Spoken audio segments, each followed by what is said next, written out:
Hey guys, in this video I am going to show you how to get Picsart photo editor on your PC.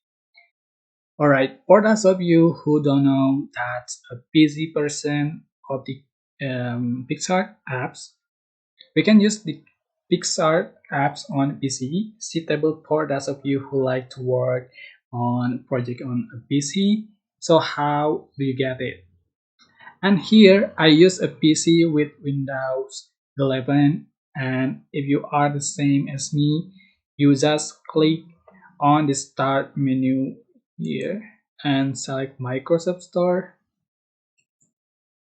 and after launch you are just going to type the keyword on the search bar, just tap on Picsart and appears the apps.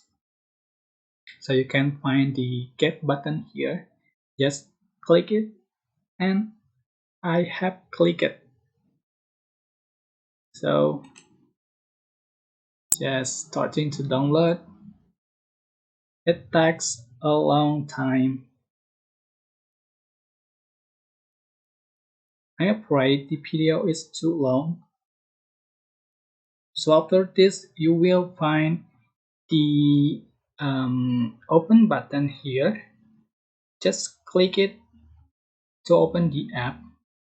So the application has been installed. You just use it for the um, edit your photo. Alright, so that's how to get the Picsart on PC. I hope this information was helpful for you. Don't forget to like, comment, share, also subscribe. Thank you so much for watching.